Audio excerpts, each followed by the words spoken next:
నిన్నగాక మొన్న ఆడ చూసిన మహబూబ్నగర్లో మాట్లాడుతాడు. నేను ఏమంటాడు, కొడుకుల్లారా పేగులు మెడలు వేసుకుంటా అంటాడు. పేగులు మెడలు వేసుకుంటేంది రావులా, నాకు అర్థం కాక అడుగుతా. అరే నువ్వు ముఖ్యమంత్రివా లేకపోతే బోటి కొట్టేటోనువా? పేగులు మెడలు వేసుకునేది నాకు అర్థం కాదు. పేగులు మెడలు వేసుకొని తిరుగుతారు ఎవడన్నా ముఖ్యమంత్రి? ఇంత బేకారు మాటలు మాట్లాడతారా ముఖ్యమంత్రి స్థాయిలో? ఇంకా అంటుండు జేబుల కత్తెర పెట్టుకొని తిరుగుతున్నా నేను అంటాడు. జేబుల కత్తెర పెట్టుకొని ఎవడు తిరుగుతాడే? పక్కా జేబు దొంగలు తిరుగుతారు. గసంటోడు అయ్యా రేవంత్ రెడ్డి గారు, జేబుల కత్తెర జర పైలం అటు ఇటు అయితే డేంజర్ ఉంటుంది సుమా, చాలా డేంజర్, జాగ్రత్తగా పెట్టుకోండి. ఎందుకంటున్నా అంటే గీన మన కర్మ, మన ముఖ్యమంత్రి జేబుల కత్తెర పెట్టుకొని తిరుగుతా, మెడల పేగులు వేసుకుంటా, లంకె బిందెలు పెట్టుకొని గీవిడ అవే మన ముఖ్యమంత్రి. ఏం మాట్లాడుతున్నాయన ముఖ్యమంత్రి కూడా అట్లా మాట్లాడచ్చా? సెక్రటేరియట్ పోతాడు, నేను ఇక్కడ లంకె బిందెలు ఉంటాయనుకొని వచ్చినా లంకె బిందెలు లేవు, ఖాళీ కుండలు ఉన్నాయి అంటాడు.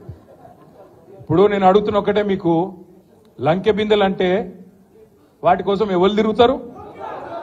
గడ్డపారలు పట్టుకొని, తటపారలు పట్టుకొని, నెత్తి మీద బట్టలు కట్టుకొని అర్ధరాత్రి దొంగలు తిరుగుతారు. మరి ఈయన ఎట్లా అయినా ఈయన ఏం చేస్తున్నా ఇదివరకు నాకు తెలియదు. కానీ లంకె బిందెలు అంటాడు. రైతు బంధు ఈరా మగడ అంటే అది శాత కాదు, కరెంట్ ఇయనికి శాత కాదు, మహిళా సోదరి మనులకు నెలకు 2500 ఇస్తాను అది ఈరా భయ అంటే అది లేదు, నెలకు 4000 ఇస్తా ముసలోళ్ళ కన్నా అదేదిరా భయ అంటే అది దిక్కులేదు, ఇది ఏది తులం బంగారం అన్న ఆడపిల్లల పెళ్లికి అదేదిరా అంటే అది లేదు, ఇవేవి లేవు. అందుకే దాన్ని కవర్ చేయడానికి ఏం చేస్తుండు, ఫోన్ ట్యాపింగ్ అవుతుంది అంటాడు. ఏడైతుందిరా భయ ఏమైతుంది బయట పెట్టంటే మనకు చెప్పాడు. యూట్యూబ్లకు లింకులు ఇస్తారు, యూట్యూబ్లకు మీడియాలకు లింకులు ఇచ్చి వీళ్ళ ఫోన్ ట్యాప్ అయింది, వాళ్ళ ఫోన్ ట్యాప్ అయింది, ఇదైపోయింది అదైపోయింది. చెయ్యి, నీ చేతులు ఉంది కదా అధికారం, ఏం చేస్తావు వచ్చేయి అద్దంటారు ఎవరన్నా? ఏమన్నా తప్పు జరిగితే విచారణ చేయి, మేము అద్దంటలేం కదా. ఎక్కడెక్కడ తప్పులు జరిగినావో ఎవరు తప్పులు చేసినరో వాళ్ళ మీద చర్య తీసుకో. భయపడతాం, ఎవడు కూడా ఇక్కడ భయపడ్డాడు ఎవడు లేనే లేడు. నువ్వు ఎంటిగా కూడా వీకలేవు అనే మాట కూడా నేను విజ్ఞప్తి చేస్తా ఉన్నా.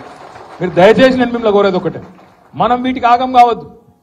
ఈ 100 రోజులల్లా అస్సలు పనిచేసే తెలివేమో లేదు, కరెంట్ ఇచ్చే ముఖం లేదు, మంచిళ్ళు ఇచ్చే ముఖం లేదు, రైతు బంద్ చేసే ముఖం కాదు, రైతులు చస్తుంటే రైతుల పొలాలు ఎండుతుంటే ఆయన పోయే తెలివి లేదు. ఓదిక్కు ఇసుక దందా, ఓదిక్కు రైస్ మిల్లర్లను పిలిచి బెదిరించుడు, ఓదిక్కు క్రషర్లను పిలిచి బెదిరించుడు, ఓదిక్కు బిల్డర్లను పిలిచి బెదిరించుడు. మాకు పార్లమెంట్ ఎన్నికలకు పైసలు కావాలి, ఢిల్లీకి కప్పం కట్టాలి అని 2000 కోట్లు ఇప్పటికే మెల్లగా జమ చేసుడు. ఆ జమ చేసుడు బయటికి రాకుండా ఏం చేయాలి? ఇగో ఫోన్ ట్యాపింగ్ అవుతుంది, ఇగో ఈ స్కామ్ అవుతుంది, గొర్రెల స్కామ్ అవుతుంది, బర్రెల స్కామ్ అవుతుంది అని టీవీలలో తిప్పాలి, మన నెత్తులని ఖరాబ్ చేయాలి. ఇప్పుడు ఆపరేషన్ లేకుండానే మోకాళ్లకు ప్లాస్మా ట్రీట్మెంట్. మీ ఆర్థోపెడిక్ సమస్యలన్నిటికీ రోబోటిక్ టెక్నాలజీ ద్వారా తక్కువ ఖర్చుతో శాశ్వత పరిష్కారం. ఫ్రీ కన్సల్టేషన్, ప్రతి ట్రీట్మెంట్ పై 20% డిస్కౌంట్. ఈ ఆఫర్ కొద్ది రోజులు మాత్రమే, త్వరపడండి. V9 hospitals 9281465842.